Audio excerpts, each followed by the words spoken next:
अज्ञानाच्या अंधकारात खितपत पडलेल्या 18 दरिद्री पुराशी आलेल्या हरिजन गिरिजन अडलेल्या नडलेल्या वर्णव्यवस्थेच्या चौकटीमध्ये ग्रासलेल्या ज्या 3 दुबळ्या बांधवांचा उद्धार ज्या महापुरुषांनी केला त्यामध्ये क्रांतीसूर्य महात्मा ज्योतिबा फुले. महात्मा ज्योतिबा फुले यांचे विचार स्पष्ट करत असताना मी सर्वप्रथम प्रल्हाद भास्कर मुंडे महात्मा ज्योतिबा फुले यांना अभिवादन करतो. महात्मा ज्योतिबा फुले एके दिवशी दलित वस्तीमधून जात असताना ज्ञाना नावाचा मुलगा अत्यंत हुशार दयाळू प्रेमळ चाणाक्ष ज्याला शिक्षणाची गरज आहे तो शिक्षणापासून वंचित आहे अशा मुलाला शिक्षण द्यायला हवं हे महात्मा ज्योतिबा फुले यांना निदर्शनास आलं. म्हणून महात्मा ज्योतिबा फुले यांनी आपले मित्र सहकारी मिचल यांना पत्र दिलं. त्या पत्रामध्ये असं दिलं की ज्ञाना नावाचा मुलगा आहे त्याला शिक्षणाची गरज आहे तुम्ही त्याला शिक्षण द्या. मिचल यांनी लागलीच होकार दिला.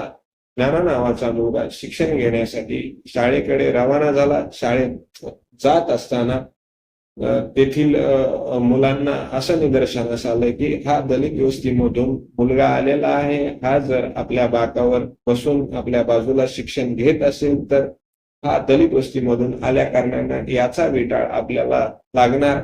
म्हणून शाळेतील मुलं बाहेर आली. मिचल यांनी शाळेतील मुलांना समजवण्याचा प्रयत्न केला.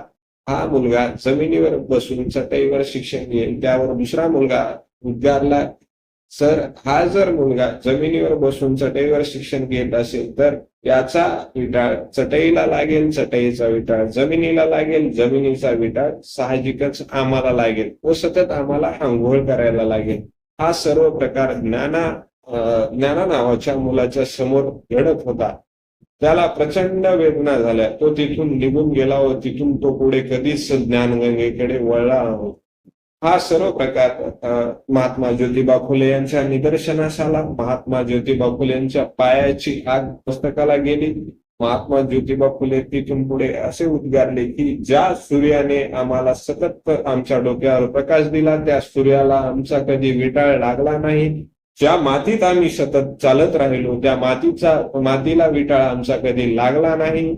एखाद्या वेळी आम्हाला थकवा लागला म्हणून एखाद्या झाडाखाली आम्ही बसलो सावलीसाठी तर त्या सावलीला आमचा कधी विटाळ लागला नाही. एखाद्या वेळी आम्ही तहान लागली म्हणून एखाद्या ओढ्यामध्ये आम्ही पाणी पिलं तर त्या ओढ्याला आमचा विटाळ कधी लागला नाही. सांबाऱ्याकडून आपण नियमितपणे चप्पल वापरतो तर त्या चप्पलाला आमचा कधी विटाळ लागला नाही. एखाद्या वेळी समजा कुंभार एखाद्या वेळी मटकं बनवतो. मटकं बनवल्याच्या नंतर त्यामधून आपण पाणी पितो तर त्या मटक्याचा विटाळ तुम्हाला कधी लागला नाही.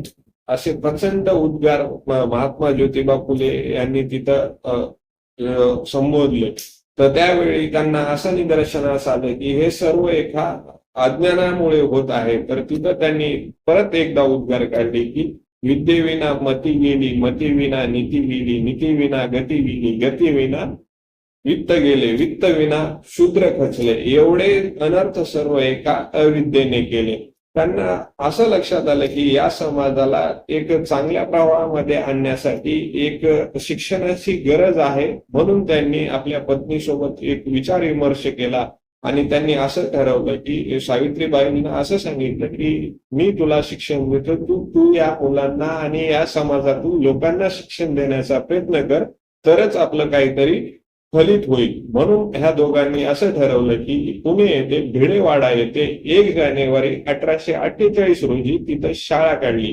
शाळा काढल्याच्या नंतर एवढंच नाही तर महात्मा ज्योतिबा फुले यांनी सावित्रीला अगोदर शिक्षण दिलं. त्यानंतर सावित्रीबाईंनी दुसऱ्यांना शिक्षण देण्यासाठी आतोनात प्रयत्न करावा लागला. ज्यावेळी त्या शिक्षण देण्यासाठी जात होत्या त्यावेळेस त्यांना दगडाचे मार सहन करायला लागले. काही तर लोकांनी अक्षरशः त्यांच्या अंगावर शेणाचे शिंतोडे टाकले. काहींनी तर बोलून त्यांना एक विटंबना केल्यासारखं झालेलं होतं.